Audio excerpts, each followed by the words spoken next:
மைக்கேம் நேயர்களுக்கு அன்பான வணக்கம். தேர்தல் திருவிழா இறுதிக்கட்டத்தை நெருங்கிடுச்சு. எல்லா கட்சி தலைவர்களும் பரபரப்பாக பிரச்சாரம் பண்ணிக்கிட்டு இருக்காங்க.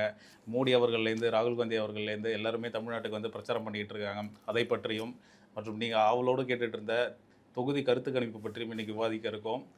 சப்ஸ்கிரைப் பண்ணாதவங்க சப்ஸ்கிரைப் பண்ணிவிட்டு வீடியோ பாருங்கள். ஹை பட்டன் கிளிக் பண்ணாதவங்க ஹை பட்டன் கிளிக் பண்ணிவிட்டு வீடியோ பாருங்கள். மெயினாக வீடியோ ஸ்கிப் பண்ணாமல் லாஸ்ட் வரையும் பாருங்கள். பல விஷயங்கள் இந்த வீடியோக்குள்ளே இருக்குது. வாங்க வீடியோக்குள்ளே போகலாம். வணக்கம் சார். வணக்கம் சார். பிரதமர் அவர்கள் வந்து கோவையில் பிரச்சாரத்துக்கு வந்திருந்தாங்க. நிறைய பேசியிருந்தாங்க. மன்னிப்பு கேட்டிருந்தாங்க. மெயினாக டீலிமிட்டேஷன் அப்புறம் வந்து ரிசர்வேஷன் மசோதா வந்து பார்லிமெண்ட்டில் தோற்கடிக்கப்பட்டதுக்கு திமுக தாக்கி நிறையா பேசியிருந்தார். முடிவில் இது முடிவல்ல ஆரம்பம் தான் சொல்லிட்டும் போயிருக்காரு. எப்படி பார்க்குறீங்க? அவங்கள சும்மா இருந்தவங்கள இவங்க தேர்தல் அரசியலுக்காக சீண்டி விட்டுருக்காங்க. இன்னைக்கு சந்திரபாபு நாயுடு கோவை வந்து பேசியிருக்காரு. மிக விரிவான பேச்சு கிட்டத்தட்ட வச்சு செஞ்சு விட்ருக்காரு. 2029 பெண்களுக்கான இடஒதுக்கீடு மசோதாவில் அந்த 2029 தேர்தலை சந்திச்சிருந்தா, இந்த சட்டம் நிறைவேறியிருந்தா 33% பெண்களுக்கு 2029 பார்லிமெண்ட்டில் சீட்டு கிடச்சிருக்கும். அதை கெடுத்தது திமுக, காங்கிரஸ் இவர்கள். இன்றைக்கி உட்காந்துட்டு பெண்கள் மேலே அக்கறை இருக்கிற மாதிரி பேசுகிறாங்க. அவங்க வந்து 543 நிறைவேற்றினா என்ன, 850 வந்தால் பேர் நிறைவேற்றினா என்ன? உனக்கு என்ன கெட்டுப்போச்சு? உன்னுடைய நோக்கம் பெண்களுக்கு 33% இடஒதுக்கீடு கிடைக்கணும். தள்ளிக்கிட்டே வருது 96லேருந்து. இப்போ இறுதி வடிவம் வரும்போது கெடுத்து விட்றீங்களா? என்ன நியாயம்? அதுக்கு என்ன காரணம் சொல்கிறீங்க? அதை ஏன் கொண்டு வந்து இதோடு சேர்க்குறீங்க அப்படின்றீங்க. அப்போது உங்களுடைய நோக்கம் என்னென்னா இதை நிறைவேற்றுறதுல ஐடியாவே இல்லை. ரெண்டாவது டீலிமிட்டேஷனில் உங்களுக்கு அவங்க சொல்கிற உறுதிமொழி மக்கள் தொகை அடிப்படையில் கிடையாதுங்க. இந்த மாதிரி 50% கிராஜுவலாக அலோவ் ஏற்றும். உங்களுக்கு அதில் சந்தேகம் இருந்தால் அந்த சரத்தை சேர்த்து நீங்கள் சட்டத்தை நிறைவேற்றுறது பண்ணுறது தானே முறையாக இருக்கும். அதை அவர் வாய்மொழியாக சொல்கிறார். வாய்மொழியாக சொல்கிறது சட்டத்தை அந்த அமெண்ட்மெண்ட்டில் அதை திருத்தம் கொண்டு வா, அப்புறமா நாங்கள் அவங்களுக்கு ஒத்துழைப்பு கொடுக்குறோன்னு சொல்லிட்டு போக வேண்டியதானே. அப்போ இவர்கள் திமிரு எந்த அளவுக்கு ஆணவமும் திமிரும் இருக்குது பாருங்கள். அவர் வச்சு நல்லா செஞ்சு விட்ருக்காரு. அவர் கேட்குறாரு, கேட்டால் தான் நம்ம ஜனங்களுக்கு கொஞ்சமாவது புரியும். இந்த மசோதாக்களுக்கு எதிர்ப்பு தெரிவித்து டிஎம்கே உள்ளிட்ட இந்தியா கூட்டணி கட்சிகள் பெண்களையே தோற்கடித்ததாக குற்றம் சாட்டியிருக்காரு. நல்ல நோக்கத்துடன் பிரதமர் நரேந்திர மோடி தலைமையிலான மத்திய அரசு இந்த மசோதாக்களை கொண்டு வந்த போதும் அரசியல் நோக்கத்திற்காக காங்கிரஸ் மற்றும் டிஎம்கே அவற்றை தடுத்து நிறுத்திட்டாங்க அப்படின்னு சொல்லியிருக்காரு. பெண்கள் இடஒதுக்கீடு மசோதாவை தடுத்ததன் மூலம் காங்கிரஸ் தலைமையிலான டிஎம்கே பெண்களுக்கு துரோகம் செய்துள்ளது. முன்பு முன்னேற்ற மாநிலமாக இருந்த தமிழ்நாடு தற்போது பொருளாதார ரீதியாக பின்னடைந்துள்ளது. அவர் சொல்கிறது கரெக்டு தான். ஏன்னா இவங்க எல்லாருக்கும் ஆப் வைக்கிறது அவங்க தான். கூகுளுடைய ஒரு பெரிய இது அங்கே போச்சு, ஒப்பந்தம் கைமாறி. இப்போ லேட்டஸ்ட்டாக அந்த இது சோல் செய்கிற ஒரு இது போச்சு, 28,000 பேர் வேலை கொடுக்குறது. தமிழ்நாட்டில் பல ஊழல்கள் நடைபெற்றுள்ளன. பெண்கள் இடஒதுக்கீட்டு மசோதாவை ஏன் எதிர்த்தது என்பதை டிஎம்கே விளக்க வேண்டும். அவங்க தான் வெற்றின்னு வேறு கதையை ஒட்டின்னு இருக்காங்க. செலிப்ரேஷன். தென் மாநிலங்களுக்கு கிடைக்க வேண்டிய பங்குகளை டிஎம்கே தடுத்துள்ளது. 50% இடங்கள் அதிகரிக்கும் என்று தெளிவாக கூறும்போது பிரச்சனை என்ன சொல்கிறாங்கல்ல, அப்புறம் என்ன ஒன்று பிரச்சனை? பெண்கள் இடஒதுக்கீடு மசோதாவுக்காக நீண்ட காலமாக நான் உட்பட பலரும் போராடி 2029 தேர்தலுக்குள் இந்த இடஒதுக்கீட்டை அமுல்படுத்த வேண்டும் என்று பிரதமர் மோடி நினைத்தார். மத்திய அரசு முன்வைத்த தொகுதி மறுவரை மசோதா அமலானால் தமிழ்நாடு, ஆந்திர பிரதேசம், கேரளா, தெலுங்கானா, கர்நாடகா போன்ற மாநிலங்களுக்கு இடங்கள் அதிகரித்திருக்கும். ஆமாம். டிஎம்கே எடுத்த முடிவால் பெண்களும் தென் மாநிலங்களும் பாதிக்கப்பட்டுள்ளன. நாட்டின் மக்கள் தொகையில் பாதி பேர் பெண்கள் இருக்காங்க, பாதிக்கு கூட இருப்பாங்க தொகுதியில். இதை இந்தியா கூட்டணி ஏன் கவனிக்கவில்லைன்னு கேட்குறாரு. பெண்கள் மசோதாவை தடுக்க செய்த இந்தியா கூட்டணி என்டிஏ அல்ல, பெண்களையே தோற்கடித்துள்ளது. சந்தோஷப்பட்டுக்கிறீங்களா? தோற்கடிச்சிட்டேன் வெற்றின்லாம். பெண்களை தோற்கடிச்சிருக்கீங்களா? 33% இடஒதுக்கீடு கிடச்சிருக்கோம், போச்சு. தென் மாநிலங்களுக்கு அநீதி நடக்க வேண்டும் என்று டிஎம்கே விரும்புதா அப்படின்னு கேட்குறாரு. பெண்களுக்கு இடஒதுக்கீடு தேவையில்லை என்று டிஎம்கே நினைக்கிறீங்களா? 2027 மக்கள் தொகை கணக்கெடுப்பின் அடிப்படையில் செய்தால் தென் மாநிலங்கள் கடுமையாக பாதிக்கப்படும். இடஒதுக்கீடு எதிர்பார்த்து காத்திருக்கும் பெண்களை திமுக போன்ற கட்சிகள் ஏமாற்றியுள்ளன. காங்கிரஸ் டிஎம்கே அரசியலால் பெண்கள் தோல்வியடைந்துள்ளனர். தமிழ்நாட்டுக்கு இந்த தெலுங்கங்கை திட்டத்தை நாங்கள் முன்பு போல் சிறப்பாக செயல்படுத்துவோம் அப்படின்றார். கங்கை காவிரி இணைப்பு நடந்தால் நாட்டின் நீர் பற்றாக்குறை தீரும். ஒவ்வொரு அரசும் பொறுப்புடனும் வெளிப்படைத்தன்மையுடனும் செயல்பட வேண்டும். இந்த கங்கை காவிரி இணைப்பையே அது வந்து வேறு லெவல் அது நடந்துச்சுன்னா இன்றைக்கி பாசன நிலங்கள்லாம் இன்றைக்கி பல மாவட்டங்கள், பல மாநிலங்கள் வேறு லெவல் போயிடும். உணவு உற்பத்திலாம் எங்கேயே போயிடுவோம், மின்சார உற்பத்தி எங்கேயே போயிடுவோம், வேலை வாய்ப்பு வேறு மாதிரி ஆகிடும். பண்ண விட மாட்டாங்க. பல விஷயங்கள் தடையாக இருக்கிறது இவங்க தானே. மக்கள் பிரச்சனையிலே இருக்கணும்னு தான் அந்த அரசியல்வாதிகள் எண்ணம். அந்த வகையில் 33% இடஒதுக்கீடு கொடுக்கவே கூடாதுன்ற எண்ணத்தில் தடுத்தாச்சு. அதை பெருமையாக வேறு பேசிக்கிறாங்க. ஜெகன்மோகன் ரெட்டி அவர்களுமே எதிர்ப்பு தான் தெரிவிச்சிருக்காங்க. என்ன சாதிச்சிட்டீங்க நீங்கள் எதிர்ப்பு தெரிவிச்சு அப்படின்னு தான் கேட்டிருக்காங்க. நாலேஜ் உள்ள சிந்தனை உள்ள எல்லாருமே இதை கேட்க தான் செய்வாங்க. இதில் கம்யூனிஸ்ட் கூட சேர்ந்துட்டு வெற்றி நாங்கள் தோக்கடிச்சிட்டோன்னு பேசுகிறாங்க பாருங்க, அதுதான் கடுமையான ஆத்திரம் வருது. பெண்களுக்கான இடஒதுக்கீடுன்றது எவ்வளோ முக்கியம். அதை நீ இப்படி தான் கொண்டு வரணும், அப்படி தான் கொண்டு வரணும், ஏதாவது காரணம் காமிச்சு தோக்கடிக்கிறது. இப்போ அதை மறுபடியும் கொண்டு வரணும், அதில் 1000 பிரச்சனை இருக்குது அந்த மசோதாவை கொண்டு வரதுல. வெற்றியா எப்படியாவது நாங்கள் எடுத்துகிட்டு வந்துடுவோம் அப்படின்னு தான் பிரதமரும் சொல்லியிருக்காங்க. சரி, இது ஒரு பக்கம் இருக்கட்டும். ராகுல் காந்தி அவர்களுடைய ஸ்பீச்சு தான் இப்போ வைரலாக போயிட்டு இருக்கு. இந்த டிரான்ஸ்லேஷன் ரொம்ப வைரலாக போயிட்டு முன்னாடியிலேருந்து ஆரம்பத்துலேருந்தே அப்படி தான் இருக்கு. ஆமாம், டிரான்ஸ்லேஷன் காங்கிரஸை பொறுத்தவரை செம்ம காமெடி. அது நீங்கள் பார்த்தீங்கன்னா பிரதமருடைய முகத்தை பார்த்தீங்களா அப்படின்னு கேட்குறாரு.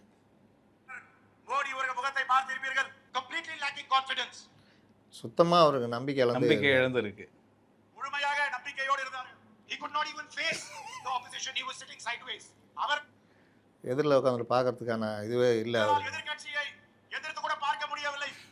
And the reason, brothers and sisters, is because he is controlled by the United States.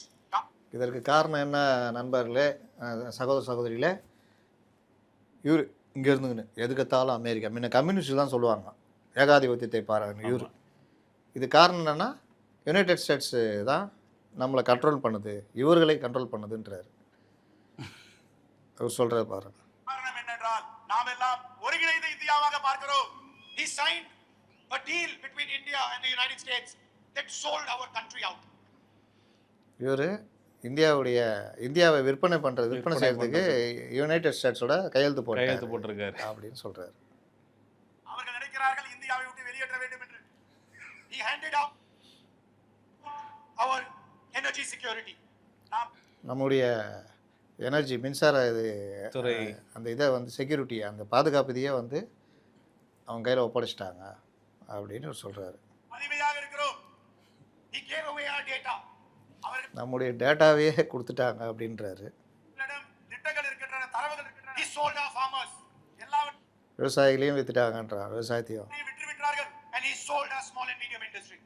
எல்லா இருப்புகளை எல்லாம் விற்று தீர்த்து விட்டார்கள். Today if Donald Trump tells Modi to jump, Modi jumps. யாருக்கு வித்துட்டாங்கன்னு அவர் சொல்லிட்டாரு முதல்ல, அமெரிக்காவுக்குன்னு. இவர் பொதுவாக சொல்றாரு, மோடி ட்ரம்ப் ஜம்ப் பண்ண மோடி ஜம்ப் பண்ணுவாரு. மோடி எகிறுகிறார், விவசாயிகளுடைய பொருளாதாரத்தை அழைத்து விட்டு விட்டார். If Donald Trump tells Modi lie down, Modi lies down. Trump மோடியை கீழே விழு அப்படின்னா கீழே விழுந்து கிடப்பாரு. மோடி அவர்கள் கீழே விழுந்திருக்கிறார். கீழே விழுந்து அவர் இந்தியாவிற்கு எதிரான வேலைகளை பார்க்கிறார். Why? Because கீழே விழுந்து இந்தியாவுக்கு எதிரான. Donald Trump controls Narendra Modi fully. எதற்காக மக்களுக்கு எதிராக அவர் செயல்படுகிறார்? How does பேரே சொல்றாரு, டொனால்ட் ட்ரம்ப் தான் கண்ட்ரோல் பண்றாரு மோடின்னு. he controls him through the Epstein files. அவர் எப்ஸ்டீன் ஃபைல்னால தான் இவர் அதை கண்ட்ரோல் பண்றாருன்றாரு. அவரை கட்டுப்படுத்தி வைத்திருக்கிறார்கள். He controls him because he knows Narendra Modi's financial system. He understands Narendra Modi's link with Adani. Narendra மோடிக்கு தெரியும் அவர் என்ன செய்து கொண்டிருக்கிறார், இந்த தேசத்தை விட்டு கொண்டிருக்கிறார். ஆனால் அவர் எதிர்த்து தொடர்ந்து நான் குரல் கொடுப்பேன். Narendra Modi is controlled by Donald Trump and Narendra Modi wants to do the same to the Chief Minister of Tamil Nadu. Narendra Modi என்ன நினைக்கிறார், எல்லாவற்றையும் கட்டுப்படுத்த முடியும், தமிழ்நாட்டிலும் முதலமைச்சராக இருப்பவரை கட்டுப்படுத்த முடியும், ஆட்சி கொண்டு வர முடியும் துடிக்கிறார். இதே தான் இன்னைக்கும் பேசினாரு. பீட்டர் அல்பன்சார் மொழிபெயர்த்தாங்க. எப்படி ட்ரம்ப் மோடியை கட்டுப்படுத்துறாரோ அந்த மாதிரி மோடி இங்கே சீப் இவங்களை அதிமுகவை கட்டுப்படுத்த நினைக்கிறாங்க, இவங்களை கட்டுப்படுத்த நினைக்கிறாங்க அப்படின்னு பேசுறாரு. கேட்டால் அவங்க சைடில் என்ன சொல்கிறாங்கன்னா, ஸ்பீக்கர் இல்லை, சரியாக கேட்கல, அதுன்னு எதிர்காத்து என்ன காத்தோ. இப்போ அசிங்கப்படுறீங்களா, அவர் என்ன பேசினார்னு போகல, அப்போ அதுக்கேற்ற ஏற்பாடு பண்ணணும். அது ரொம்ப நாளாகவே இருக்குது, அதையும் அவங்க திருத்தலை. இன்னொன்று காங்கிரஸ்னாலே இப்படி தான், டிரான்ஸ்லேஷனும் காங்கிரஸும் அப்படின்னு ஒரு கதையை எழுதலாம். கேரளாவில் ஒருத்தர், அவர் ராகுல் காந்தி பேசி முடிச்சோன்னா அவர் அப்படியே சிரிச்சிட்டு கேட்பார், வயசானவர். உடனே ஒரு காதுகிட்ட வச்சு சொல்லுவார் என்ன சொன்னேன்னு.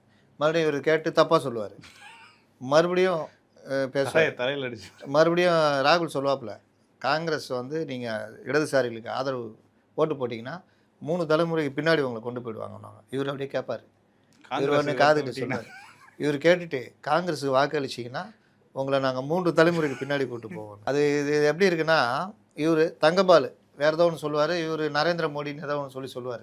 இது எப்படி இருக்குன்னா, சக்தி இவனை லவ் பண்ணுறான், இவன் சக்தியை லவ் பண்ணுறான்னு ஒரு படத்தில் இவன் சொல்லி கொடுத்து கூப்பிட்டு வருவான். அதில் வந்து சொல்லுவான். அந்த மாதிரி காமெடி மாதிரி இருக்குது. லாஸ்ட்டில் நான் ட்ரால் மெட்டீரியலாக போயிட்டார் அவர் சண்டே. இன்னைக்கு என்ன ஆயிடுச்சுன்னா, வருமான வரித்துறை சோதனை அப்படின்னு சொல்லிட்டு வீட்டிலே இருந்துட்டாரு. அதனால கூட்டத்துக்கு போக முடியல. காலையில் எல்லா மெயின் ஸ்ட்ரீம் சேனலும் வருமான வரித்துறை சோதனை, இவர் செல்வ பெருந்தகை வீட்டில் ஒரு விஷயம் சொல்லிடுறேன். செல்வ பெருந்தொகைன்றாரு ராகுலம். ஓ, கவனிக்கலையா? செல்வ பெருந்தொகை ஜி அப்படின்றாரு. யாரோ சொல்லிட்டுக்கிறாங்க, தலைவரை கடுப்பில் சொல்லிட்டுக்கிறாங்க போல, செல்வ பெருந்தொகைன்னு. செல்வ பெருந்தகை இல்லங்களில் அந்த வருமான வரித்துறை சோதனை, கீழ்ப்பாக்கமும் அங்கே இதுலேயும் சோதனைன்னு மெயின் ஸ்ட்ரீம் மீடியாலாம். கொஞ்ச நேரம் பொறுத்து நான் வந்து போயிருக்கணும், ஃப்ளைட்டை மிஸ் பண்ணிட்டேன், என்னை வந்து முடக்க சதி நடக்குதுன்னு இவர் ஒரு பேட்டி. முதல்ல இந்த மாதிரிலாம் பண்ணுறாங்க, அநியாயம் நடக்குது, சாப்பூச்சான்னு அவர். இது எல்லாம் முடிஞ்சு கொஞ்ச நேரத்தில் வருமான வரித்துறை, நாங்கள் அப்படி எதுவும் சோதனை பண்ணலை, இல்லை 10 பேருக்கு மேலே இந்திக்காரங்க வந்தாங்க, 20 பேருக்கு மேலே வந்தாங்க, அவங்க வாட்டில் என்ன முடக்கி வச்சாங்க, அதுன்றாரு. நான் நினைக்கிறேன் இந்த டிரான்ஸ்லேஷன்னால வர வேணாம்னு சொல்லியிருப்பாரு. இவரை வர விடாமல் பண்ணுறது என்ன பண்ணுறதுன்னு பார்த்துருப்பாங்க. காலையிலே ஆள் அனுப்பிடா, ஃப்ளைட்டை மிஸ் பண்ணிட்டான்னு அவர் போக முடியாதுன்ட்டு செட் பண்ணி அனுப்பிச்சிட்டாங்கன்னு நினைக்கிறேன். சரி, இப்போ இது யாருன்னு புகார் கொடுக்கணும்ல போலீஸ். அவன் வீட்டுக்குள்ளே வந்து எல்லாத்தையும் அலசி ஆராய்ச்சி எல்லாம் பக்கு வச்சுருப்பான், எதாவது பண்ணியிருப்பான், இல்லை எதாவது எடுத்திருப்பான். இவ்வளோ மட்டும் கிடச்சிக்குது, நாங்கள் பார்த்துக்குறோம், ஒன்றும் இல்லாமல் பார்த்துக்குறோன்னு எடுத்துகிட்டு போயிருப்பான். போலீஸ் புகார் கொடுக்கணுமா வேணாவா? கொடுக்கல. லோக்கல் போலீஸ் இல்லாமல் அவன் எப்படி வருவான்? வருமான வரித்துறை ஒன்று லோக்கல் போலீஸோடு வருவாங்க, இல்லை சிஆர்பிஎஃபோட வரும், இல்லை இவர் ஐடி கார்டெலாம் கேட்கணும்ல என்ன ஏதுன்னு. ஆமாம், கேட்கணும். அப்போ வந்தாங்களா உண்மையிலேயே? அந்த வரலன்னே சொல்லிட்டாங்களே வருமான வரித்துறை. அவங்க வரலங்க, வந்தாங்களா இல்லையா, இல்லை வேற யாராவது காங்கிரஸ் செட் பண்ணி அனுப்பிச்சிருந்தாங்களா, இல்லை இவங்களே சொல்கிறாங்களா அப்படிலாம். இதுக்கு இவர் எதையும் விசாரிக்காமல் உளவுத்துறையிலாவது விசாரிக்கணுமா வேணாவா? முதல்வர் நடந்திருக்கா என்ன ஏதுன்னு டிபார்ட்மெண்ட்லாம் கேட்டு தானே ட்வீட் பண்ணுவாங்க. அது வாட்டில் யாரோ ட்வீட் பண்ண. நேற்று கூட ஒரு இது பார்த்தேன், இவர் சிஎம்மா இல்லை நாடக நடிகரான்னு தெரில, ஏதோ ஒன்று போட்டு வச்சுருந்தாப்புல, அடி தூளாக எதுவும் போட்டு வச்சுருந்தாப்புல. என்னங்க இது இந்த மாதிரினா? அப்போ பார்த்துங்க, யாரோ உட்காந்து இந்த ட்வீட்டை எனக்கு என்னென்னு போட்டுக்கிட்டு இருக்கிறாங்க. இந்த சென்னையை பொறுத்தவரை சென்னைக்குன்ட்டு தனியாக ஒரு தேர்தல் அறிக்கையை வந்து முதலமைச்சர் மு க ஸ்டாலின் வந்து ரிலீஸ் பண்ணியிருக்காங்க. நிறைய விஷயம் சொல்லியிருக்காங்க. சென்னைக்கு பர்டிகுலராக சென்னைக்கு எப்படி பார்க்குறீங்க? சென்னைக்கு பண்ணிங்கல்ல, 3 தொகுதி இருக்குது, 38 மாவட்டத்துக்கு பர்டிகுலராக தனித்தனியாக பண்ண வேண்டியதானே? அப்போ யாரை ஏமாத்துறீங்க? முடிய போகுது இல்லை, அது இல்லை. சென்னையில் 16 தொகுதியில் 10 தொகுதி வரைக்கும் அடிப்படுது. அந்த பயம், நம்மளை கண்டுபிடிச்சிட்டாங்கன்ற பயம், சென்னையை நாங்கள் அப்படி பண்ணுவோம் இப்படி பண்ணுவோம் தனியாக. ஊரே அந்த சென்னை மக்களை இவங்க ரொம்ப எனக்கு என்ன நினச்சிட்டு இருந்தாங்களே. சென்னையில் ஒரு வெள்ளம் வந்துச்சு 2023 வந்ததில் வெள்ளம். எத்தனை பேர் வீடுகளில் மாட்டிக்கிட்டு எந்த இதுவும் வராமல் எத்தனை இடத்துல போய் முறைச்சிங்க. அவர் எந்திரிச்சு வர்றதுக்கே 12-1 மணி ஆச்சு. துணை முதல்வர் சும்மா அப்படி போய் பார்க்குறது, மேப்பை விரித்து வச்சுக்கிறது, பண்ணுறது, எந்த தீர்வும் இல்லை. 4000 கோடி செலவு என்ன பண்ணீங்க? இத்தனை மோட்டர் பம்பு செட்டுகள் வாங்கி வச்சுருக்கோம், இத்தனை மோட்டர் வண்டிகள் வச்சுருக்கோம், இதை தண்ணி இழுத்து நாங்கள் விடுவோம், இதானே பண்ணீங்க. அப்போ அந்த மழைநீர் வடிகால்லாம் ரோடில் மெட்ரோ ஒர்க்கு நடக்குது, எல்லா இடத்துலையும் டிராஃபிக் ஜாமு. அதை சரி பண்ணுறதுக்கோ அந்த சாலைகளை செப்பல் நிறுத்துறதுக்கு எதாவது பண்ணியிருக்கீங்களா? ரோட்டில் பள்ளம் அப்படி தான் பார்த்துருக்கோம், பள்ளத்தில் ரோடு பார்த்துருக்கோமா? பாலங்களே பள்ளமாக இருக்குது பார்த்துருக்கோமா?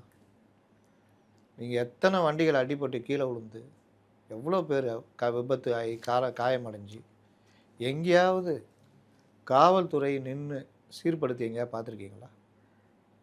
ஏதோ ஒரு இடத்துல கண்ணுக்கு தெரியாத இடத்துல. இன்னொன்று, முன்னெல்லாம் அந்த சார்ஜென்ட்டுங்க வெள்ளை பைக்கில் இந்த நோ பார்க்கிங் எல்லாம் துரத்தி கேஸ் போடுவாங்க, எனக்கு என்னென்னு பார்க் பண்ணிக்கிறோம்லாம். இப்போ எங்கேயா பார்த்தீங்களா? இல்லை. சென்னையில் எனக்கு என்னென்ன ஆக்கிரமிப்புகள், நடைபாதைன்றதே கிடையாது. நீங்கள் அந்த நுங்கம்பாக்கத்தில் இருந்த ஸ்டெல்லிங் ரோட்லேருந்து வந்து உத்தமர் காந்தி சாலைன்றாங்களா, நேராக போனால் ஜெம்னி, ரைட்டில் திரும்பினா வள்ளூர் கோட்டத்துக்கு. அந்த சிக்னல் நீங்கள் நடந்து வரவே முடியாது, சிக்னல் போட்டால் அவங்களும் நிற்கணும். ஏன்னா எல்லா வண்டிக்காரும் நின்று இருப்பான், அவன் போனால் தான் இவங்க போக முடியும், இல்லை வர முறைச்சிட்டு வர போவானுங்க. ஏன் இங்கே நடந்து வரேன்ற மாதிரி. நடைபாதைன்னே கிடையாது, எல்லாம் ஆக்கிரமிப்பு. யாராவது கேட்டால் எவனோட லிங்க்கில் இருப்பான். கேட்டவனை பொய் கேஸில் போட்டு உள்ளே போட்டுருவானு. அந்த அளவுக்கு ஒரு பெரிய நிறுவனங்கள், வணிக நிறுவனங்கள். இன்னொன்று தமிழில் போர்டு வைக்கணுன்ற சட்டம் இருக்குது. எங்கேயாவது தமிழில் போர்டு பாருங்கள். விளம்பர பலகை வைக்கக்கூடாதுன்னு கோர்ட் ஆர்டர் இருக்குது. அறிவாலயம் பக்கத்தில் அவ்வளோ பெரிய விளம்பர பலகை. எனக்கு என்னன்னு எல்லா இடத்துலையும் விளம்பர பலகைகள் முளைக்க ஆரம்பிச்சிச்சு. இந்த மாதிரி சென்னை தலைநகர் எப்படி வச்சுருக்கீங்க சென்னையை? எங்கேயாவது ரோடுகள் ஒழுங்காக இருக்கா? சாலைகள் நல்லா இருக்கா? டிராஃபிக் ஜாம் கிளியர் பண்ணுறீங்களா? எவ்வளோ போலீஸ் ஃபோர்ஸ் இருக்குது? போக்குவரத்து என்ன சீரமைக்கிறீங்க? நீங்கள் போகிற ரோடு மட்டும் அதுவும் அடுத்தவனுக்கு தொல்லை வரும், நிற்க வைக்கிறது அரை வரும் முக்கால் வரும். இது எல்லாத்துக்கும் முடிவு வரும்ல. சென்னையில் தான் அம்மா உணவகம் இருக்குது பிரதானமாக. அந்த அம்மா உணவகத்தை எப்படி வச்சுருக்கீங்க? சென்னையில் உங்கள் இஷ்டத்துக்கு ரேஸ் நடத்துகிறீங்க. யாரை கேட்டீங்க? யாராவது கேட்டாங்களா? ஜனங்க யாராவது கேட்டாங்களா ரேஸ் நடத்துங்கன்னு? இல்லை அந்த ரேஸ் நடத்துறதுனால இந்தியாவுக்கு ஏதாவது பதக்கம் கிடைக்க போதா? இந்திய அளவில் ஹாக்கிக்கு ஸ்பான்சர் இல்லைங்க. ஒடிசா கொடுக்குறாங்க நம்ம பெண்கள் ஹாக்கிலேருந்து எல்லாத்துக்கும். நீங்கள் பாருங்களேன், ஒடிசா பண்ணி போடுறாங்க. ஏங்க அவர் இருந்தார் பிஜு பட்நாயக், இவர் நவீன் பட்நாயக். அவர் அவ்வளோ ஸ்பான்சர் பண்ணி உலக லெவலில் ஸ்பான்சர் பண்ணிகிட்ருக்காருங்க. இன்னும் 2-3 டீமு கூட அவர் பண்ணுறாரு. அந்த மாதிரி எதாவது பண்ணியிருந்தீங்கன்னா கூட பெருமைப்பட்டிக்கலாம். தமிழ்நாடு பண்ணுது. ரேஸ் நடத்துகிறீங்களா? யாரை கேட்டு நடத்துகிறீங்க? யாருங்க உங்களுக்கு பர்மிஷன் கொடுத்தா? யாருங்க நீங்கள்? யாரை கேட்டீங்க? மக்களுக்கு தொல்லை கொடுத்தீங்களா? கொஞ்சமாவது கவலைப்பட்டீங்களா? 2 ஹாஸ்பிட்டல், ஜென்ரல் ஹாஸ்பிட்டல், ஒன்று ஓமந்தூராறு, ஒன்று ஜிஹெச். அது போகிற வழியில் தானே அந்த ரேஸ் நடத்துனீங்க. அந்த காருடைய சவுண்டு, அந்த டெசிபிள் வந்து அவ்வளோ இருக்கும். ஹாஸ்பிட்டல் 2மே கவர் பண்ணுறது. என்னென்ன கதை சொன்னீங்க? சாலையை உங்கள் இஷ்டத்துக்கு மாற்றுனீங்க, புது சாலை போட்டிங்க, கோடிக்கணக்கில் செலவு பண்ணி. யார் உங்களுக்கு இதெல்லாம் பர்மிஷன் கொடுக்குறது? தமிழ்நாடு உங்கள் வீடா? கேட்டவங்க மேலாம் அவ்வளோ கோவப்பட்டீங்களா? யாருங்க நீங்கள்? உங்களுக்கு எப்படிங்க பவர் கொடுத்துருக்காங்க? ஆள்றது தானே பவர் கொடுத்துருக்காங்க. இப்படிலாம் பண்ணுறதுக்கு யாருங்க உங்களுக்கு ரைட்ஸ் கொடுத்தது? இப்போ வந்து சென்னைக்கு தனியாக இது போடுறேன்றீங்க. என்ன கதை? அப்போ 38 மாவட்டத்துக்கும் போடணும். தெரியுதா ஏன் சென்னைக்கு மட்டும் போடுறாங்கன்னு? காலி ஆகுது. உங்களால் நம்ம வாங்க முடிஞ்ச ஆளுங்களாம் வாங்கிட்டீங்க. மீதி இருக்கிற இடத்துல இறங்கி அடிக்கிறான். ஜனங்களை தாவேக மீதியை பார்த்துக்குது. வாழ்க விஜய் அப்படின்னு பார்த்துக்குது. இவர் ஊரில் பாதிரியாரெலாம் கூப்பிட்டு வச்சுக்கின்னு, ஐயா ஆதரவு நீங்கள் தான் ஐயா, பெரியாருக்கு அப்புறம் நீங்கள் தான் ஐயா. பெரியாருக்கு உங்களுக்கு என்னங்க ஐயா சம்மந்தம்னு இந்த பாதிரியாரில் கேட்டால் சொல்ல மாட்டாங்க. விட்டா போப்பு வரைக்குமே லெட்டர் கொடுப்பார் போல். அதான் ஒருத்தன் போட்டிருக்கான், போப்பே உனக்கு லெட்டர் கொடுத்தாலும் அவங்க போட மாட்டாங்க அப்படின்னு. என்ன ஊரை ஏமாத்துறது தானே அது. லைனாக பாதிரியார்கள், அதில் கட்டாயம் ஒரு பெண் பாதிரியார் இருக்கணும். எந்திரிச்சு ஒவ்வொருத்தரும் எதுக்கா சொல்கிறீங்க? அதை எது காட்சிப்படுத்துறீங்க? சந்தித்து ஆதரவு கொடுத்தாங்கன்னா ஓகே, அதை காட்சிப்படுத்தி அவங்க பேசுகிறதெல்லாம் போட்டு இவர் உக்காந்து கேட்டுனுக்கிறார். அப்படியே அவர் பார்த்தாரு, முட்டிகால் போட்டு சர்ச்சுக்குள்ளே போனார், கோயிலுக்கு போனார், பள்ளிவாசல் போனார், முடிச்சு விட்டார். நீ என்ன டக்கரடிச்சாலும் பாருங்கள் என்ன கதி ஆகுறீங்கன்னு. அந்த நீ என்ன தான் டக்கர் அடித்தாலும் நீங்கள் பாதிரியார்கள் யாரை வேணால் மத குருக்களை விலைக்கு வாங்கலாம், உலமாக்களை விலைக்கு வாங்கலாம். ஆனால் இஸ்லாமியர்கள் அடுத்த தலைமுறையெல்லாம் வந்து விஜய்க்கு ஆதரவாக இருக்குது. நீங்கள் ஏதாவது போய் இது பண்ணி பாஜக தான் பிரதான எதிரின்னு முன்னிறுத்தலாம். ஆனால் பங்குபட ஒரு ஆள் வந்துட்டார். அதுவும் ஜோசப்னு பேர்லேயே ஜோசப் வச்சுக்கிறாரு. அதனால் இந்த இதுக்கு எல்லாத்துக்கும் முடிவுரை வருது. அது சென்னைக்கு என்ன சொல்லியிருக்காங்க? ஏதாவது இருக்கா? இருக்குது சார். 1000 மினி பஸ்ஸு, ஏஐ அனிமேஷனுக்கு சிறப்பு மையம். அதுக்கும் சென்னைக்கு என்ன சம்மந்தம் இருக்குது? சொல்லியிருக்காங்க அது தேர்தல் அறிக்கையில். அதுக்கப்புறம் வந்து அப்போ மைக்ரோசாஃப்ட் போச்சு. அதுக்கு மெட்ரோ வாட்டரை வெட்டி விடுவோம். வீட்டுக்கு வீடு இல்லாத அப்போ இப்போ இல்லாத வீடுகளுக்கு வரைன்ட்டு பல விஷயம். இத்தனை வருஷம் கழிச்சு திராவிட மாடலில் இல்லாத வீடுகளுக்கு மெட்ரோ. அப்புறம் சார் இன்னொன்று சொல்லியிருக்காங்க, ராகுல் காந்தி வந்தப்போ அவர் வந்து அவருக்கும் சென்னைக்கு என்ன சம்மந்தம் இல்லை, அவர் ஒரு விஷயம் சொன்னாரா, ஸ்டாலினை வந்து மோடியால் கண்ட்ரோலே பண்ண முடியாது அப்படின்ட்டு ஒரு வார்த்தை சொன்னதா ஸ்டாலின் அவர்கள் சொல்லியிருக்காங்க. மோடின்னு தான் வேலையா? ஸ்டாலின் எங்கே போகிறீங்க? காலைல என்ன சாப்பிட்டீங்க? இட்லி தானே சாப்பிட சொன்னேன், தோசை சாப்பிட்றீங்க. வேஷ்டி கட்ட சொன்னால் பேண்ட்டு போட்டு வரீங்க. என்ன நினச்சின்னுக்கிறீங்க? இப்படின்னா அவரை கட்டுப்படுத்துறது தான் ஒரு வேலையா? இது எப்படி தெரியுமா இருக்குது? என்னை யாரும் ஒன்றும் செய்ய முடியாது. உன்னை யார் என்ன செஞ்சாங்க? அதெல்லாம் இல்லை, என்னை யாரும் ஒன்றும் செய்ய முடியாது. ஏன் அந்த வீட்டுக்குள்ளே போயிட்டு அம்மாக்கிட்ட என்னை எதுவும் பண்ண முடியாது. இல்லை ஸ்கூலில் போயிட்டு டீச்சர்கிட்ட நான் யாருக்கும் அடக்க மாட்டேன். சரி போய் உக்காரு போ. என்னை யாரும் அடக்க முடியாது. சரி போய் உக்காரு போ. தானாக சொல்லிக்கிறது. என்னை ஒன்றும் பண்ண இந்த இதில் சொல்லுவானே, சிட்டி, சின்னாலப்பட்டி, செங்கல்பட்டி சரிங்களா, ஏய் என்னடா சொல்கிற அப்படின்வான். அடிச்சிட போகிறேன் போடா, அடித்து தான் பாரு. நான் சொல்கிறது இது என்னென்னா, இந்த பைத்தியம், இந்த ஸ்ட்ராட்டஜி பைத்தியம் இருக்குல்ல, இந்த பைத்தியகார்த்தனம் ராகுலுக்கும் இவருக்குமே சொல்லிட்டாங்க. காங்கிரஸ்லாம் நீ வரம்போ என்ன சார் இதே பேசு, திராவிடம் நாங்கள் ஏற்றுக்கொள்கிற கொள்கையாம். ராகுல் திராவிடத்தை விரும்புகிறான். திராவிடத்திற்கு எதிரானது ஆர்எஸ்எஸ் கொள்கையா? அப்போ நீங்கள் எந்த கொள்கையை வச்சு சார் ஆர்எஸ்எஸ் எதிர்க்கிறீங்க? திராவிட கொள்கையா? அப்போ உங்களோட அவங்க 67 வரைக்கும் சண்டை போட்டுருந்தாங்களே, அடைந்தால் திராவிட நாடுனாங்களே, ஓகேவா உங்களுக்கு? கம்யூனிஸ்ட்டுகளுக்கு மார்க்சியத்தோட திராவிடம் ஓகேவா? திராவிடன்னு ஒன்று எங்கே இருக்குது சொல்லுவாங்களா? திமுககாரங்க இன்றைக்கி தாவேகாரன்ட்ட போயிட்டு 50 தலைவர்களை சொல்லுவாங்க. திமுககாரன்ட்ட போய் நீட்டான் திராவிடம் எங்கே இருக்குன்னு கேளுங்க, கலைஞர் மாதிரி பதில் சொல்லுவாங்க. எங்கள் தலைவர் அன்றைக்கே சொல்லிக்கிறாரு, பாவாடை நாடாவையா வித்துன்னு. அதுக்கு தானே அந்த பதில் சொன்னார் அவர்.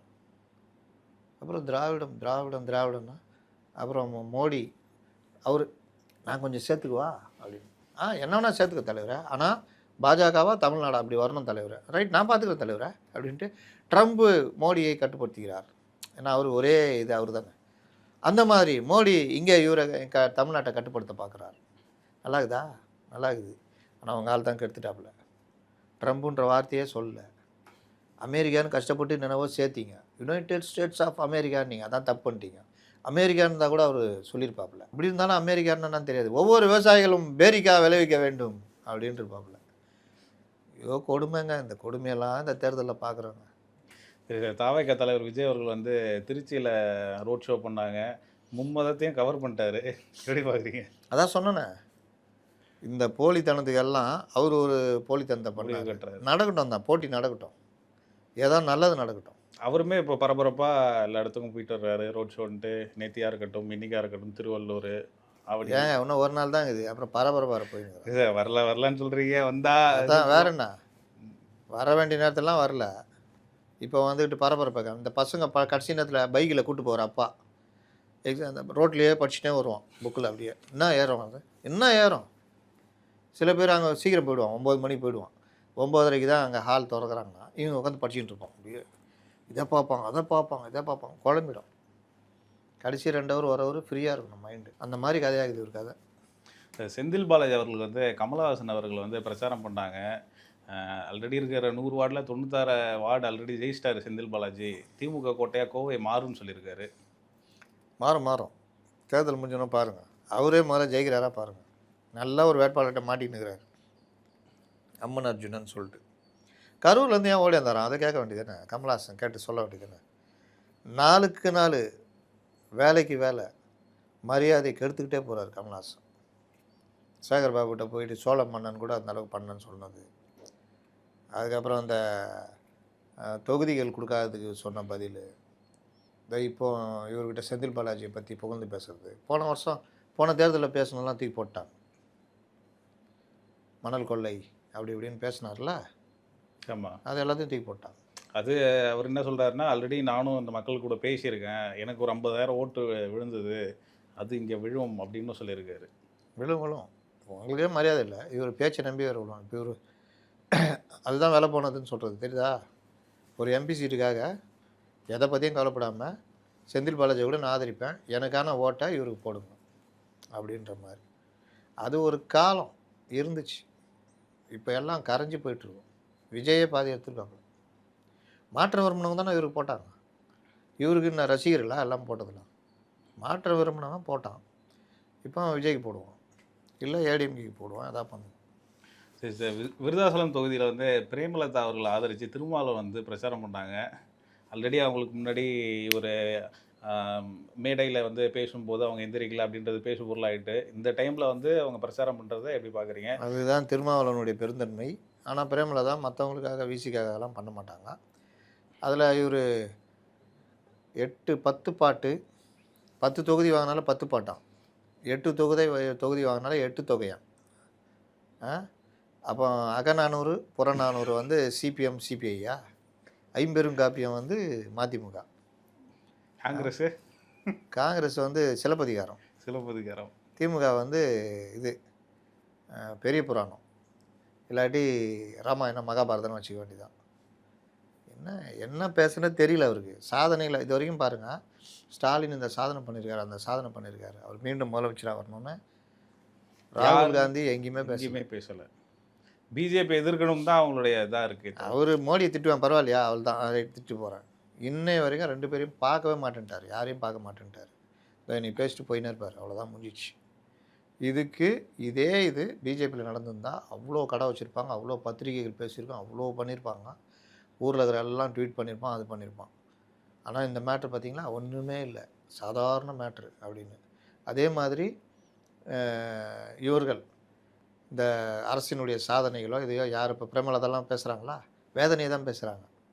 அவங்கள அறியாமல் ஏஜென்ட் டீனாவாக துரந்தர் சார் ஏங்க நம்மூரை சொல்லுங்கள், ஏஜென்ட் டீனா. ஆமாம், ஏஜென்ட் டீனா பிரசன்ட் சார் அப்படின்னு போட்டு இறங்கி பண்ணிக்கிட்டு இருக்கிறாங்க. அதில் ஒன்று தான் அவங்க அறியாமல் எடப்பாடி, அண்ணன் எடப்பாடின்னு வந்துடுச்சு. எடப்பாடி மாற்றிட்டாங்க. ஆனால் திருமாவளவன் அதே ஸ்டாண்டில் தானே இருக்கார். இப்போ மறுபடியும் சொல்லிட்டு வர்றது என்னென்னா, எனக்கு வந்து ஏடிஎம்கே விஜய் கூட போகிறதுக்கு சான்ஸ் இருந்தது, ஆனால் போகல. ஜப்பானில் கூப்பிட்டாங்க, நான் என்ன ஏமாலியான்னு கேட்டிருக்காரு. சிங்கப்பூரில் தான், ஜப்பானில் கூப்பிட்டாங்க, சிங்கப்பூர் ஏமாளி தான், பக்கா ஏமாளி. ஏன் ஏமாளின்றான், நீங்கள் அவர் கட்சியே அவர் கையில் இல்லை. நான் தான் ஆரம்பத்துலேருந்து பதிவு பண்ணுறேன்னு. இவர் நீ பெரிய தைரியசாலியாக இருந்தீங்கன்னா நீ யார் என்ன முடிவு பண்ணுறது? ஒரு புத்தக வெளியீட்டு விழா, அதுவும் நான் வாழ்நாள் மூலம் மதிக்கக்கூடிய மாபெரும் தலைவருடைய பிறந்த நாளில், நினைவு நாளில் அந்த புத்தக வெளியீட்டு விழா நடக்குது. அவர் சம்மந்தமான ஒரு தொகுப்பு, அதை நான் வெளியிடுறேன். யார் வாங்குறான்றது எனக்கு மேட்ரு இல்லை, அதை நான் வெளியிடுறேன், வாங்குறாங்க, நான் கலந்துக்க போகிறேன், இது என்னுடைய முடிவு. நீங்கள் யாருங்க என்னை கட்டுப்படுத்துறதுன்னு கேட்கணும். பாஜக கட்டுப்படுத்துகிறது அதிமுகவை, இதுக்கு பேர் என்ன? நீங்களா விரும்பி போகாமல் இருந்தீங்களா? அதை கூட இவர் நான் கதை சொன்னார் போகாமல் இருக்கிறதுக்கு. நான் வந்து என்னை சதி செய்கிறார்கள், அரசியல் சதி நடக்குதான் நான் சொன்னார். அதே கதை தான். அதுக்கப்புறம் அதை மீறி போயிருந்தாருன்னா கட்சியை உடைச்சிருப்பாங்க. சரி, இப்போ ஏன் 3 பேருக்கு சீட்டு கொடுக்கல? ஏமாளித்தனத்தை அவங்க யூஸ் பண்ணாங்கன்னு சொல்லிட்டு தானே 3 பேருக்கும் சீட்டு கொடுக்கல. அதுக்கு என்னென்ன இது பண்ணீங்க? ஒவ்வொரு விஷயத்துலையுமே நீங்கள் இந்த அவங்க பிரேமலதா நடந்துக்கிட்டது போய் நீங்கள் போய் மன்னிப்பு கேட்குறீங்க. அவர் தான் சொல்லியிருக்கணும், நான் தெரியாமல் சொல்லிட்டேன் அப்படின்னு நீங்கள் சொன்னதா பிரேமலதா பதிவு பண்ணுறாங்க. இதுக்கு பேரெலாம் ஏமாளித்தனம் தானே. எத்தனை சீட்டு வாங்கணும்னு இருந்தீங்க? 25 சீட்டு வாங்கணும்னு இருந்தீங்க, 15 சீட்டு வாங்கிடணும், 12 சீட்டாவது வாங்கியிருக்கணும். 10வது வாங்கியிருந்தா பிரேமலதா ஈக்குவல்னு சொல்லலாம். 0.5 வச்சுருவங்களுக்கு 10 சீட்டு ஒரு ராஜ்யசபா, 2.3 வச்சு அங்கீகரிக்கப்பட்ட கட்சிக்கு 8 சீட்டு. இதுக்கு பேர் ஏமாளித்தனம் தானே. 5 வருஷம் உழைச்சி பேரை கெடுத்துக்கின்னு எல்லாம் பண்ணிவிட்டு கம்னு இருப்ப ஏமாளித்தனம் தானே. அந்த நாணய வெளியீட்டு விழாவுக்கு ராஜ்நாத் சிங்கை கூப்பிட்டு நடத்துகிறப்போ கேட்காம இருந்தது பேர் ஏமாளித்தனம் தானே. ஒடுக்கப்பட்ட மக்கள் மத்தியில் எந்த அவங்களுக்கு உரிமைக்காக எந்த இதுவும் கேட்டு வாங்க முடியல. உங்கள் கொடியே உங்களால் ஏற்ற முடியல, உடைக்கிறான், கொடியை அகற்றுறான், நீங்கள் தான் புலம்புறீங்க. இதுக்கு பேர் ஏமாளித்தனம் தானே. எங்கே நீங்கள் வீரத்தை காமிச்சிடணும்? தாவேகா கூட போகிறேன், ஏப்பா கிளம்புங்கப்பா மக்கள் நல கூட்டணின்னு போயிருந்தா அவங்க காலில் விழுந்திருப்பாங்க. இதுக்கு பேர் ஏமாளித்தனம் தானே. உங்களுக்கு கிடைச்ச வாய்ப்பை விட்டுட்டு உங்களுடைய பவரே தெரியாமல் அவங்கக்கிட்ட உக்காந்துன்னு சிலுவை சுமந்து இருந்தால் உங்களை ஏறி அடிக்கிறாங்க. அதுக்கு பேர் ஏமாளித்தனம் தானே. நான் ஒன்றும் ஏமாளி இல்லைன்னா இதெல்லாம் உறுத்து தவிர, அதனால தான் இந்த வார்த்தைகள்லாம் வெளியே வருது. இப்போ எது மேலாம் கம்முன்னு போயின்னு இருப்பான்ல. பொதுவாக ஒரு மனுஷனுக்கு நம்ம மாட்டிக்கிட்டோம், எல்லாருக்கும் தெரிஞ்சு போச்சு, உறுத்துது அப்படின்னா அந்த உறுத்தல் வார்த்தைகளாக வெளியே வரும். ஆமாம், அதுதான் இப்போ திருமாவளவன்ட்ட வருது. சரி சார், விசிகாவை பொறுத்தவரை, தேமுதிகாவை பொறுத்தவரை அவங்க நிற்கக்கூடிய தொகுதிகளில் வெற்றி வாய்ப்பு எப்படி சார் இருக்குது? நீங்கள் சொல்லிட்டு தான் வந்துட்டுருக்கீங்க, வெற்றி வாய்ப்பு கம்மி. விசிகா பெரும்பாலான இடங்களில் தோக்குறாங்க. அடுத்த இதில் தனியாக பேச போகிறோம், கூட்டணி கட்சிகள் இதெல்லாம் அதில் பேசுவோம், தனியாக வீடியோவை போடுறோம். விசிகா, காங்கிரஸ், தேமுதிக பெரும்பாலான இடங்களில் தோக்குறாங்க. ப்ளஸ்ஸு சென்னையில் திமுகவுக்கு பலத்த அடி விழுது இந்த வாட்டி. இது ஆமாம், இது எல்லாமே இந்த தேர்தலில் நம்ம பார்க்க போகிறது. அதற்காக என்ன பண்ணுறாங்கன்னா, இந்த மாதிரி பேசுகிற கருத்து கணிப்பு போடுறவங்கள, அதாவது அடின்னு போடாதீங்க, ஈக்குவலாக வந்துட்டோம் அப்படின்ற மாதிரி போடுங்கன்ற மாதிரி நமக்கே ஆச்சரியம். என்னடா இவங்க போய் இப்படி போடுறாங்களே அப்படின்னு. அந்த மாதிரி சில இது நடக்குது. அப்புறம் ஏடிஎம்கேக்கான அந்த நல்ல ஒரு வரவேற்பு இருக்குது, என்டிஏக்கு வரவேற்பு இருக்குதுலாம் எந்த சேனலும் பதிவு பண்ணாமல், அதிமுக அமைச்சர்கள் பிரச்சாரம் மற்ற விஷயங்கள் எதையுமே பதிவு பண்ணாமல் ஒரு வகையான அயோக்கியத்தனம் நடக்குது. இதுக்கு பேர் ஜர்னலிசமே கிடையாது. செய்திகளை போடணும்ல, இங்கே பிரச்சாரம் அங்கே பிரச்சாரம், இது பண்ணாங்க அது பண்ணாங்கன்னு செய்தி. ஆனால் இப்போ எல்லாமே பெய்டு நியூஸாக மாறிடுச்சு. துட்டு கொடுத்தா செய்தி போடுறாங்க. என்னங்க இது ஜர்னலிசம்? பதிவு பண்ணணும்ல. இப்போ இந்த ஒரு மாவட்டம் எடுத்துகிட்டா அந்த மாவட்டத்தில் இவங்க பண்ணாங்க அப்படின்னு, அந்த மாவட்டத்தில் போயிட்டு அந்த வேட்பாளர்கிட்ட பேரம் பேசுறது 5 லட்சம் 10 லட்சம் வரைக்கும் பெய்டு கொடுத்தீங்கன்னா உங்களை பற்றி இந்த ஒரு மாதம் ஃபுல்லாக போடுவோம். முன்ன இந்த பேப்பரில் இருக்கும், ஒரு ஃபோட்டோ ஒரு நியூஸ் போடுறதுக்கு ஒரு பெய்டு மாதிரி வாங்குவாங்க. டெய்லி அந்த வேட்பாளர் பற்றி அவர் ஒரு ஃபோட்டோ எடுத்து கொடுத்துட்டு போட்டோன்னா நியூஸை ஒன்று போட்டுருவாங்க. அந்த மாதிரி சில பத்திரிகைகள் தினப்பத்திரிகைகள் போடுவாங்க. ஆனால் எல்லா சேனலுமே அப்படி ஆகிடுவீங்க. ஃபுல்லாகவே உட்காந்துட்டு பெய்டு நியூஸ் வாங்கி போட்டு அப்போ ஒரிஜினல் நியூஸ் எங்கேருந்து தான் வரும்? வரவே வராது. அதனால் எப்படி தெரியுதுன்னா, யாரோ ஒரு சிலர் மட்டும் பிரச்சாரம் பண்ணுறாங்க, வர்றாங்க. பெரும்பாலானோர் யாருமே தெரியல, பிரச்சாரம் பண்ணல. அப்படி தான் தெரியுது. அதனால் இதெல்லாம் உண்மை இல்லை. அந்தந்த தொகுதியில் போய் பேசுனா அவர்கள் தனித்தனியாக கதை வச்சுருக்காங்க. அப்போ இதெல்லாம் வெளியில் வரும்போது உண்மைகள் எப்படி வெளியே வரப்போகுதுன்னு பாருங்கள். சென்னையை பொறுத்தவரை எந்தெந்த தொகுதிகள் சார் திமுக அடி வாங்குற தொகுதிகள்? சென்னையை பொறுத்த வரைக்கும் சென்னையில் மயிலாப்பூர், பாஜக நிற்கிற மயிலாப்பூர், வேளச்சேரி, அசோக்கு, வேளச்சேரி, டி நகர், சத்யா. டி நகர்லாம் மும்முனை போட்டி. அந்த இதில் ஈஸியாக பிரிஞ்சிடும். இவங்க திமுக ஜெயிக்கிற தொகுதின்னு பார்த்தீங்கன்னா சேப்பாக்கம் திருவள்ளிக்கேணி, கொளத்தூர், எழும்பூர், இழுபறியாக தான் போகுது. ராஜ்மோகன் திடீர்னு நல்லா பிரச்சாரம் பண்ணிட்டு போயிட்டுருக்காரு. அது துறைமுகம் சேகர்பாபு ஜெயிப்பார், ஆனால் வெற்றி எளிதாக இருக்காது. சைதாப்பேட்டையும் இழுபறி, மா சுப்பிரமணியமும் செந்தமிழும் இழுபறி, எப்படி போகும்னு தெரியாது. அண்ணா நகர் கார்த்தி அங்கே போனதுனால எங்கள் சிட்டர்ஸ் மாட்டிட்டார். கோகுலேந்திராவுக்கு நல்ல வாய்ப்பு இருக்குது. வில்லிவாக்கம் 1000 விளக்கு, வில்லிவாக்கம் 2 பேருக்கு மோதல், அதுவும் அதுவும் பெரும்பாலும் கார்த்தி ஜெயிக்கிறது வாய்ப்பு இருக்குன்றாங்க. 1000 விளக்கு இழுபறி தான். 2 பேருமே வெயிட் கேண்டிடேட்.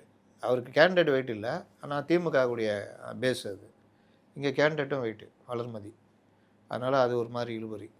அப்போ 16க்கு 16 அடித்த இடத்துல இன்றைக்கி 8-10 தொகுதி வரைக்கும் ஏடிஎம்கே. வேளச்சேரி, மயிலாப்பூர், விருகம்பாக்கம், ஆர்கே நகர்.